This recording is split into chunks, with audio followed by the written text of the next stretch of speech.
قال اللہ تعالی و تبارک فی القرآن المجید والفرقان الحمید لقد کان لکم فی رسول اللہ اسوۃ حسنہ صدق اللہ العظیم اللہم صلی علی سیدنا و مولانا محمد وبارک وسلم۔ حمد و صلاۃ کے بعد عزتوں کی مسند پر جلوہ فراز عالی مرتبت ذی وقار محترم محتشم علماء کرام اور واجب الاحترام ذوی الاحتشام برادران اسلام، السلام علیکم ورحمۃ اللہ وبرکاتہ۔ بتوفیق باری تعالیٰ مجھے اور آپ کو حضور علیہ السلام کے ذکر جمیل کی سعادت مندیاں نصیب ہو رہی ہیں۔ دعا ہے اللہ تعالیٰ میری اور آپ کی حاضری کا ایک ایک لمحہ قبول فرمائے۔ یقیناً حضور علیہ السلام کا ذکر اہل ایمان کے لیے باعث تسکین ہے۔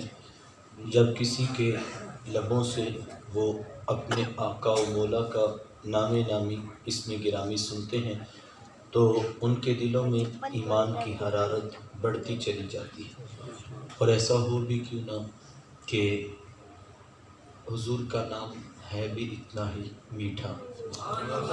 میرے شیخ طریقت تو فرمایا کرتے ہیں کہ بیٹا اگر ساری دنیا کے شہد بھی تم نچوڑ دو تو اتنا رس پیدا نہیں ہوگا جتنا ایک بار محمد کہنے سے صلی اللہ علیہ وآلہ وسلم۔ یہ نام کوئی کام بگڑنے نہیں دیتا، یہ نام کوئی کام بگڑنے نہیں دیتا، بگڑے بھی بنا دیتا ہے نام محمد صلی اللہ علیہ وآلہ وسلم۔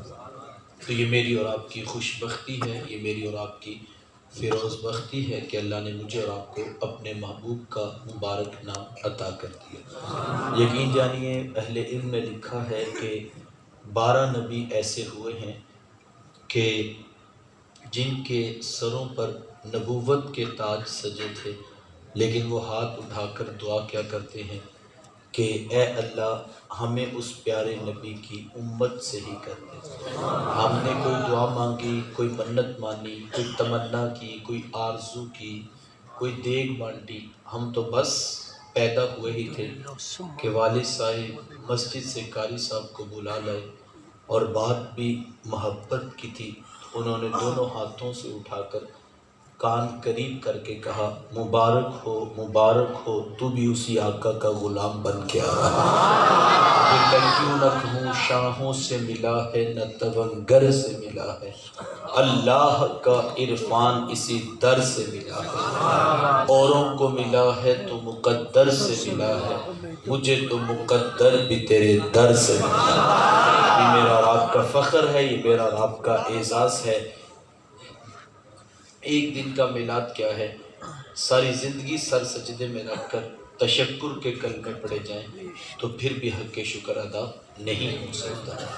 تو آئیے چند لمحوں کے لیے محبوب علیہ السلام کی سیرت کے کچھ پہلو آپ کے سامنے رکھنا چاہوں گا، اس دعا کے ساتھ کہ اللہ تعالیٰ مجھے آپ کو محبوب کی سیرت پر عمل کی توفیق مرحمت فرمائے۔ آپ جانتے ہیں کہ حضور علیہ السلام کی جب ولادت ہوئی تو 7 دن تک اپنی والدہ حضرت آمینہ سلام اللہ علیہ کا دودھ پیا۔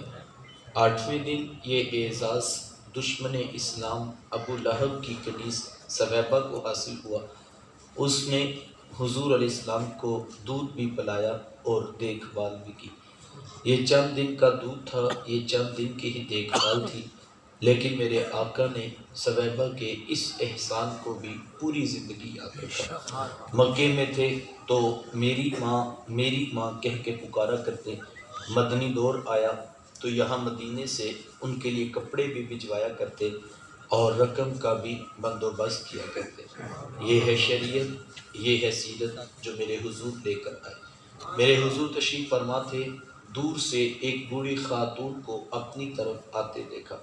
آقا کریم علیہ السلام کی نظر پڑی تو میرے حضور اٹھ کھڑے ہوئے، میری ماں پکارتے ہوئے اور دوڑ لگاتے ہوئے ان کے قریب پہنچے، پھر کندھوں سے وہ چادر اتار کر نیچے زمین پر بچھا دی جسے میں اور آپ کائنات کا قیمتی اثاثہ سمجھتے ہیں۔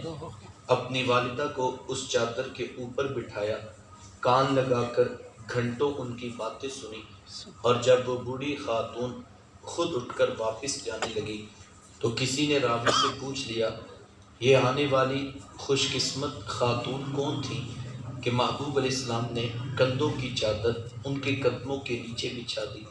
تو بتانے والے نے بتایا کہ تمہیں نہیں پتا، یہی تو حضور علیہ السلام کی رضائی والدہ حضرت حلیمہ سعدیہ سلام اللہ علیہ۔ سگی ماں تو سگی ماں ہوتی ہے، میرے رسول نے تو دودھ پلانے والی ماں کو بھی اتنی عزتیں عطا کی۔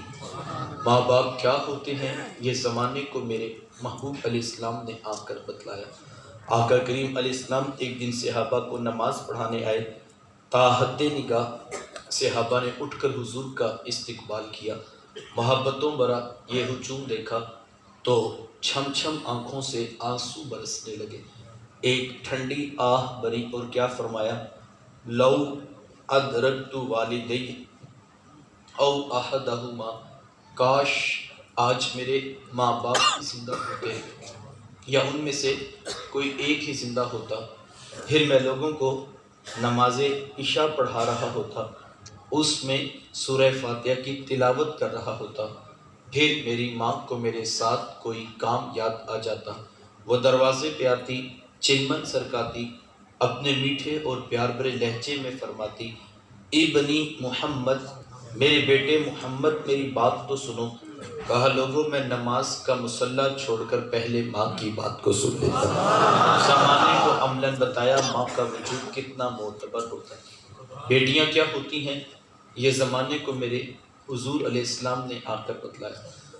آقا کریم علیہ السلام کی آمد سے قبل آپ تاریخ عرب اٹھائیں، جب کسی کے ہاں بیٹی پیدا ہوتی تو شرم سے اس کا منہ کالا ہو جاتا۔ عزت اور آبرو بچانے کا ایک ہی راستہ ہوتا کہ ظالم باپ ماں کی ممتا بری گود سے پھول جیسی بیٹی چھینتا، گڑھا کھود کے دھکا دے کر اوپر مٹی ڈال دیتا۔ اگر کوئی باپ اتنا ظالم تھا، اتنا سفاک تھا، تو وہ اس قابل تھا کہ وہ معاشرے میں سر اٹھا کر جی سکتا ہے، اور اگر کسی کے ہاتھوں میں اتنی سخت نہیں کہ اپنی زندہ بیٹی کا گلا دبا سکے، تو اس قابل نہیں تھا کہ معاشرے میں سر اٹھا کر جی سکے۔ یہ عرب معاشرہ ہے جس کو قرآن مجید فرقان حمید نے بھی بیان کیا ہے۔ وہ عملاً بیٹیوں کو ذبح کیا کرتے اور بہنوں کو زندہ درگور کر دیا کرتے۔ جس دور میں بیٹی ذبح کی جا رہی تھی، جس دور میں بہن زندہ درگور کر دی جاتی، میرے حضور اس دور میں کلمہ حق بلند کیا، اور حضور میں بیٹیوں کو ذبح کرنے والوں سن لو، فاطمہ تو بدعۃ منی، میری فاطمہ تو میرے جگر کا بھی ٹکڑا ہے۔ یہ کلمہ محبت بھی ہے، یہ کلمہ جہاد بھی ہے۔ دیکھیں آج میں یا آپ اپنی بیٹی یا بہن کے لیے کوئی پیار بری بات کہیں تو یہ بہت بڑی بات نہیں ہے۔ آج اس معاشرے میں بیٹی کی عزت ہے، آج اس معاشرے میں بہن کا وقار ہے۔ یوں ہی تو نہیں بوڑھا باپ اپنی جھکی ہوئی کمر پہ بوریاں لاد لاد کے مزدوری کر رہا ہے کہ میں نے اپنی بیٹی کو عزت کے ساتھ رخصت کرنا ہے۔ جوان سال بائی فیکٹریوں میں اوور ٹائم لگا رہے ہیں کہ ہم نے بہنوں کو عزت کے ساتھ بیاہنا ہے۔ یار یہ باپ تو ذبح کرتا تھا، یہ بھائی تو زندہ درگور کر دیتے تھے، ان کے سینے میں اتنا کوٹ کوٹ کر پیار کس نے بھر دیا؟ جواب ایک ہی ملے گا، یہ فیض ہے آمینہ کے لال کا، یہ فیض ہے میلاد والے آقا کا، جنہوں نے کٹتی بیٹیوں کو عزت اور ذبح ہوتی ہوئی بہنوں کو زندگی کی بہاریں عطا فرمائی۔ آقا کریم علیہ السلام ایک دن گھر تشریف لائے تو ام المومنین حضرت سیدہ عائشہ صدیقہ رضی اللہ تعالی عنہا عرض کرتی ہیں کہ حضور آج بڑا عجیب واقعہ ہوا۔ حضور میں عائشہ آج کیا ہوا؟ عرض کی حضور ایک حبشیہ نیات عورت آئی اور اس نے آ کر دروازے پر صدا لگائی۔ میں نے گھر میں تلاش کیا کہ کوئی چیز مل جائے تاکہ میں سائل کو صدقہ کر دوں۔ تلاشے بسیار کے بعد مجھے صرف ایک کھجور ملی اور میں اس کو وہی صدقہ کر دیا۔ حضور اس نے اس کھجور کے 2 ٹکڑے کیے، ایک دائیں جانب والی بیٹی کو کھلا دیا اور ایک بائیں جانب والی بیٹی کو کھلا دیا۔ حضور ماں خود بھی بھوکی تھی، اس کا اپنا پیٹ بھی کمر سے لگا ہوا تھا، لیکن اس نے خود کچھ نہیں کھایا اور سب کچھ اپنی بیٹیوں کو ہی کھلا دیا۔ یہ کہتے کہتے ام المومنین آپ دیدہ ہو گئی، آنکھوں میں آنسو آ گئے۔ تو حضور میں سنو عائشہ، اگر کل قیامت کے دن ان بچیوں کی ماں کو جہنم میں جانے کا حکم ہو گیا تو یہ بیٹیاں درمیان میں آڑ بن کے کھڑی ہو جائیں گی کہ مالک ہم تو اپنی ماں کو جہنم میں نہیں جانے دیں گی، اللہ ان بچیوں کی سفارش قبول کر کے ان کی ماں کو جنت عطا کرے گا۔ کہاں بیٹیاں باعث شرم و نگوار سمجھی جاتی تھی تو کہاں بیٹیاں ہی دخول جنت کا سبب قرار پائیں۔ خود فرمایا جس کو اللہ نے 2 بیٹیاں یا 2 بہنیں عطا کی، پھر اس نے ان کی پرورش کی، ان کی تربیت کی، یہاں تک کہ ان کا نکاح کر دیا اور پھر پیچھے سے بھی اس نے خیر خبر رکھی، تو میرے حضور فرماتے اتنا خوش قسمت شخص ہے کل قیامت کے دن میرے اتنے قریب ہوگا جتنی یہ 2 انگلیاں آپس میں قریب ہیں۔ یہ اعزاز، یہ تکریم کس کو ملے گی؟ جس نے بیٹیوں سے وفا کی ہوگی۔ بہنیں کیا ہوتی ہیں یہ زمانے کو میرے حضور علیہ السلام نے آ کر بتلایا۔ آقا کریم علیہ السلام کی آپ جانتے ہیں نہ کوئی سگی بہن تھی اور نہ کوئی سگا بھائی۔ میرے حضور در یتیم ہیں، لیکن جب رضاعت کا شرط ادا کرتے ہوئے میرے حضور حضرت حلیمہ سعدیہ سلام اللہ علیہ کے یہاں تشریف لے گئے تو آپ جانتے ہیں کہ ان کی ایک بیٹی تھی جن کا نام شیمہ یا شیمہ بتایا جاتا ہے۔ وہ رشتے میں حضور علیہ السلام کی رضائی بہن لگتی تھی۔ قبیلہ بنو سعد کے رواج کے مطابق شام کو جب مائیں کھانا پکانے لگتی تو بہنیں اپنے بھائی گود میں اٹھا کر باہر کھلے میدان میں لے آتی۔ ہر بہن کی گود میں اب اس کا بھائی ہوتا اور وہ اپنے بھائی کے حسن کے قصیدے پڑھ رہی ہوتی۔ اگر کسی کے بھائی کا رنگ کالا ہوتا تو وہ کہتی رنگ کالا ہے تو کیا ہوا، میرے بھائی کے نقوش دیکھو کتنے خوبصورت ہے، اس کی اٹھی ہوئی ناک، اس کی جھیل جیسی خوبصورت آنکھیں تو دیکھو کتنی پیاری، تو وہ نقوش کو معیار حسن قرار دیتی۔ اور اگر کسی کے بھائی کا رنگ گورا چٹا ہوتا وہ کہتی جناب رنگ نہیں تو کچھ نہیں، حسن تو ہوتا ہی سارا رنگت میں ہے، میرے بھائی کا رنگ دیکھو کتنا گورا چٹا ہے۔ تو یہ بحث مباحثہ چل رہا ہوتا اور کوئی بہن بھی ہار ماننے کو تیار نہ ہوتی۔ اتنے میں ایک سمت سے حضرت شیمہ اپنا ویر محمد اٹھا کے لے آتی اور کہتی ذرا میرے ویر کا مقابلہ بھی تو کرو نا۔ تو وہ کہتی نہیں نہیں شیمہ تیرے ویر کا مقابلہ تو نہیں نا، تیرا تو ساروں کا ہی سردار لگتا ہے۔ تو بیاتا حضرت شیمہ کا سر فخر سے بلند ہو جاتا اور یار ہوتا بھی کیوں نہ جس بہن کی گود میں 2 جہاں کا سردار بھائی بیٹھا ہوگا، پھر ان کا ناز تو بنتا، ان کا فخر تو بنتا۔ وہ حضور علیہ السلام کو سینے سے چمٹا لیتی اور دعا دیتی، بیٹے پہلے ٹھیک تھا، وہ حضور کو سینے سے چمٹا لیتی اور دعا دیتی ربنا ابقی لنا محمدا، یا اللہ میرے ویر محمد کو نظر نہ لے۔ آج میں دیکھ رہی ہوں بچوں کا سردار ہے، کل اپنی آنکھوں سے دیکھوں جوانوں کا بھی سردار ہے۔ زندگی کے لیل و نہار گزرتے گئے، حضرت شیمہ کی شادی ہوگی۔ مدنی دور کی کہانی ہے، اتفاق سے جس قبیلے میں حضرت شیمہ کی شادی ہوئی حضور علیہ السلام کے صحابہ کی لڑائی اور جنگ اسی قبیلے کے ساتھ ہوئی۔ ان کے کچھ بندے قتل کر دیے، کچھ کو قیدی بنا کر صحابہ اپنے ساتھ لے آئے۔ عرب کے رواج کے مطابق قیدیوں کو چھڑانے کے لیے قوم کے سردار فدیہ اور فنڈ اکٹھا کرنے کے لیے نکلے۔ ہر دروازے پہ دستک دیتے اور فنڈ مانگتے۔ چلتے چلتے حضرت شیمہ کے دروازے پر بھی پہنچے، دستک دی تو پوچھا کون؟ کہا قبیلے کے سردار ہیں، فنڈ اکٹھا کر رہے ہیں، تم بھی اپنا حصہ ڈال۔ پوچھا یہ فنڈ کس لیے اکٹھا ہو رہا ہے، یہ رقم کی جمع کی جا رہی؟ تو کہا کہ مدینے میں ایک شخص ہے، ادعائے نبوت رکھتا ہے، اس نے ہمارے لوگ پکڑ لیے ہیں، ہم نے اپنے قیدی چھڑانے۔ تو پوچھا کہ اس کا نام کیا ہے؟ کسی کی زبان سے بے ساختہ نکلا محمد صلی اللہ علیہ وآلہ وسلم۔ ایک عرصے کے بعد حضور علیہ السلام کا نام سنا تو آنکھوں میں آنسو آ گئے۔ کہا انہوں نے تمہارے بندے پکڑے؟ کہا ہاں انہوں نے ہمارے لوگ پکڑے۔ کہا پھر فنڈ اکٹھا کرنا چھوڑو، صرف مجھے ساتھ لے چلو۔ کہا تم کیا کرو گی؟ کہا تمہارے قیدی چھڑا کے لاؤں۔ کہا تم ان کو جانتی ہو؟ کہا ہاں ہاں، تمہیں نہیں پتا وہ میرے بچپن کے ویر اور بھائی لگتے ہیں، میں تمہارے قیدی چھڑا کے دکھاؤں۔ حضرت شیمہ قبیلے کے سرداروں کو ساتھ لیا اور حضور علیہ السلام کے خیمہ نوری کی طرف سفر شروع کیا۔ یہ وہ وقت تھا جب ادب کی آیات نازل ہو چکی۔ خبردار میرے رسول کی آواز سے آواز بھی اونچی نہ کرنا، ورنہ زندگی کی ساری کمائی غارت کر کے رکھ دوں۔ صحابہ ننگی تلواروں سے در حبیب پہ پہرا دے تھے۔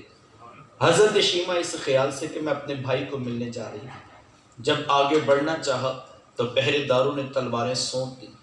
رک جا دیہاتی عورت، جانتی نہیں آگے کوچائے رسول ہے، آگے تو بغیر اجازت کے جبریل نہیں جا سکتے، تو کون؟ روایت میں آتا ہے جب راستہ روک دیا، تلواریں سونپ دی، تو حضرت شیمہ نے یوں ہاتھ سے تلوار کو جھٹک کے کہا خلو سبیلی وعلموا انا اخت نبیکم، کہا میری راہیں چھوڑ دو، جانتے نہیں میں تمہارے نبی کی باجی اور بہن لگتی ہوں۔ یہ آواز کانوں میں پڑی، صحابہ کی آنکھوں پر پلکوں کی چنمنیں آ گئی، نگاہیں نیچی کر لی، تلواریں پیچھے ہٹا لی۔ حضرت شیمہ پورے پروٹوکول سے حضور علیہ السلام کے خیمہ نوری میں داخل ہوئی۔ میرے حضور جب دور سے بہن کو آتے دیکھا، حضور اٹھ کر استقبال کیا، مرحبا خوش آمدید پیش کرتے ہوئے فرمایا میری بہن آج کدھر کو آنا ہوا؟ عرض کی حضور آپ کے بندوں نے ہمارے کچھ لوگ پکڑ لیے ہیں، میں ان قیدیوں کو چھڑانے کے لیے آئی ہوں۔ سنو بھائیو، اللہ کے رسول نے کیا ارشاد فرمایا؟ حضور فرمایا میری بہن تو نے آنے کی زحمت کیوں گوارا کی؟ تو گھر بیٹھے بھی پیغام بھیج دیتی، میں محمد تیرے کہنے پہ ہی ساروں کو چھوڑ دیتا۔ زمانے کو عملاً بتایا دروازے پر بہن کا آنا کتنا معتبر ہوتا ہے۔ یہ چند جوڑے، کچھ گھوڑے، بہت سارا ساز و سامان لیا اور میرے حضور خود بہن کو چھوڑنے کے لیے دروازے تک تشریف لے آئے۔ صحابہ نگاہیں نیچی کیے، محبوب علیہ السلام کے ادب میں کھڑے تھے کہ حضور میں صحابہ میں جب بھی قیدی چھوڑتا ہوں میں پہلے تم سے مشورہ کرتا ہوں، آج پہلا موقع ہے، میں قیدی بھی چھوڑ رہا ہوں اور میں نے مشورہ بھی نہیں کیا ہے۔ عرض کی اے بندہ نواز، آپ مالک کل کائنات ہیں، آپ جو چاہیں کریں، ہم کون ہوتے ہیں بھلا درمیان میں مشورہ دینے والے، لیکن حضور جی اتنا تو بتائیے آج کون سی خاص بات تھی کہ آپ نے مشورہ بھی ضروری نہیں سمجھا؟ حضور فرمائے صحابہ آج میرے دروازے پر میری بہن آ گئی تھی، اور جب بہنیں دروازے پہ آ جائیں اللہ کا رسول انہیں خالی نہیں موڑا کرتا۔ زمانے کو عملاً بتایا کہ بہن کا رشتہ کتنا معتبر ہوتا۔ جس دور پہ بیٹی ذبح کی جا رہی تھی، جس دور میں بہن زندہ درگور ہو جاتی، جس دور میں ماں جیسا رشتہ بھی بازاروں میں بک جاتا تھا، اس دور میں بیوی کی کیا حیثیت ہوگی؟ جبکہ آج کے اس تہذیب یافتہ دور میں بھی کچھ لوگ بیوی کو پاؤں کا جوتا خیال کرتے ہیں۔ یہ زمانے جاہلیت کی باتیں ہیں۔ آقا کریم علیہ السلام نے ازواج مطہرات کے ساتھ جو حسن سلوک کی داستانیں رقم کی ہیں، زمانہ ان کی مثال نہیں لا سکتا ہے۔ کسی کو میرے حضور حمیرہ کہہ کے پکارتے ہیں، کسی کے لیے بکری کا بچہ ذبح کرتے ہیں اور گوشت کے مختلف ٹکڑے ان کی سہیلیوں کے ہاں بیچتے ہیں۔ حضور کثرت کے ساتھ حضرت خدیجہ الکبریٰ رضی اللہ تعالیٰ عنہ کا ذکر کیا کرتے۔ حضرت سیدہ عائشہ صدیقہ رضی اللہ تعالیٰ عنہ فرماتی ہیں کہ میرا جو ان سے رشتہ تھا ایک دن میری زبان سے بے ساختہ نکل گیا کہ حضور اللہ نے آپ کو بہتر ازواج عطا کر دی ہیں اور آپ ابھی تک اس بوڑھی عورت کا ذکر نہیں چھوڑتے۔ فرماتی کہ حضور کے چہرے پہ جلال آ گیا اور حضور میں اے عائشہ مجھے خدیجہ کے بارے تکلیف نہ دو، جب پورے مکے نے میرا انکار کیا تھا ایک خدیجہ تھی جس نے میرا اقرار کیا تھا، میں اسے کیسے بلا سکتا ہوں جب زمانہ میری مخالفت کر رہا تھا، خدیجہ میرے سے محبت کی دعوے دار تھی۔ فرماتے پھر میں نے ہمیشہ محبتوں کا ہی اظہار کیا اور یہی حضرت خدیجہ الکبریٰ رضی اللہ تعالیٰ عنہ ہیں۔ جب ان کا وقت آخر قریب آیا تو حضرت سیدہ فاطمہ الزہرا رضی اللہ تعالیٰ عنہ کو بھیجا اور کہا بیٹا جاؤ جا کر حضور علیہ السلام سے چادر رحمت مانگ لاؤ۔ سیدہ حاضر خدمت ہوئی اور آ کر عرض کی کہ میری والدہ چادر مانگ رہی ہیں۔ آقا کریم علیہ السلام نے چادر بھی اتار کر پیش کر دی اور ساتھ فرمایا بیٹا اپنی والدہ سے پوچھو یہ چادر کیا کرنی ہے۔ یہ کہتے کہتے میرے حضور بھی ساتھ تشریف لے آئے اور حضور میں خدیجہ تو نے چادر کیا کرنی ہے؟ عرض کی حضور مجھے جو بخار ہے لگتا یوں ہے کہ جان لیوا ثابت ہوگا، میری بڑی آرزو ہے کہ مجھے کفن ملے تو آپ کی چادر رحمت میں ملے۔ یہ حضور علیہ السلام کی سیرت کا کتنا بڑا حوالہ ہے کہ بیوی آرزو کر رہی ہیں اگر مجھے شوہر کی چادر میں کفن مل جائے تو یہ رب کے حضور میری بخشش کی ضمانت ہوگی۔ حضور علیہ السلام نے چادر بھی اتار کر پیش کر دی اور ساتھ تاریخ ساز جملہ ارشاد فرمایا خدیجہ تو نے تو صرف چادر مانگی ہے، لو اردتی جلدی لآتیتکی، اگر تو مجھ محمد کی جلد بھی مانگتی میں وہ بھی اتار کے پیش کر دیتا۔ زمانے کو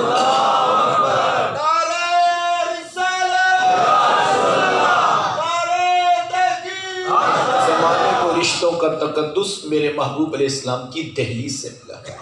بھائی کیا ہوتے ہیں یہ زمانے کو میرے محبوب نے آ کر سکھایا۔ آقا کریم علیہ السلام کے پاس ایک نوجوان حاضر ہوا، آ کر عرض کرتا ہے کہ حضور میں کماتا ہوں اور میرا بھائی کماتا نہیں، رہتے اکٹھے ہیں، اخراجات سانجے ہیں، تو میری کمائی بھی اس کی طرف چلی جاتی۔ اس طرح ایک کمانے والے بھائی نے نہ کمانے والے کی شکایت اللہ کے رسول کی بارگاہ میں پیش کی۔ آج گھر گھر کا یہی دکھڑا ہے، جو زیادہ کماتا ہے وہ کسی کو خاطر میں نہیں لاتا۔ بڑا بھائی چھوٹوں کے لیے بے پناہ محبت کے جذبات ہی رکھتا ہو لیکن اس کی آمدن تھوڑی ہو تو چھوٹے تانا دیتے ہیں کہ تو نے باپ کے بعد کون سی جاگیر ہے جو ہمارے لیے بچا کے رکھی۔ آج کہا جاتا ہے تو کہتے تیری عزت کوئی نہیں کرتا، تیری عزت کس بات پہ کرے۔ آج کہا جاتا ہے تیرے بچوں کی فیسیں تو ہم بھرتے ہیں، گھر کے اخراجات تو ہم چلا رہے، تیری عزت کس بات پہ کرے۔ آج جس بھائی کے پاس دولت زیادہ نہ ہو، سگے بھائی اس کی عزت کرنے کے روادار۔ یہ آپ کے لاہور کی کہانی ہے، 30,000 کی خاطر بھائی نے بھائی کا گلا کاٹ دیا۔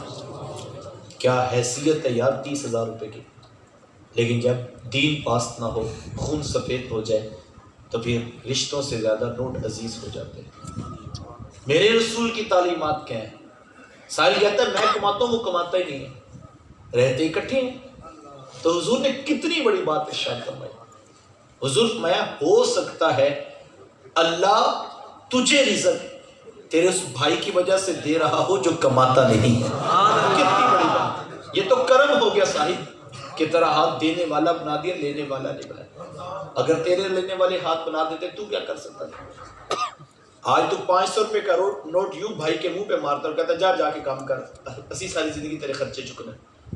صاحب اگر اس طرح رسوا ہو کے 500 تمہیں لینا پڑتا زندگی کتنی مشکل ہو جاتی۔ یہ تو کرم ہو گیا اس نے تیرا ہاتھ دینے والا بنایا، لینے والا نہیں۔ اگر تیرا ہاتھ دینے والا بنا دیتے تو کیا کر سکتا تھا؟ تو بھی تو اسی ماں کا بیٹا، تو بھی تو اسی باپ کی اولاد ہے۔ تیری رگوں میں کوئی الگ سے سرخ رنگ کا خون تو نہیں دوڑتا، تیرے دماغ میں الگ سے سوچوں کے سوتے تو نہیں پھوٹتے۔ تجھے اپنی ڈگریوں پہ ناز ہے، تیرے سے بڑی بڑی ڈگریوں والے لوگوں کے آگے خاک چھانتے پھرتے۔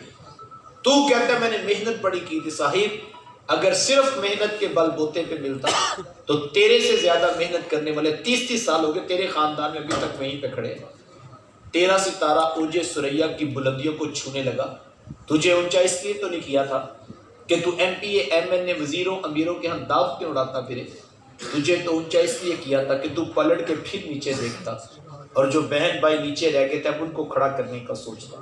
وہ کسی دانشور نے کسی کروڑ پتی کا انٹرویو لیا تو پوچھا جناب آپ کروڑ پتی کیسے بنے؟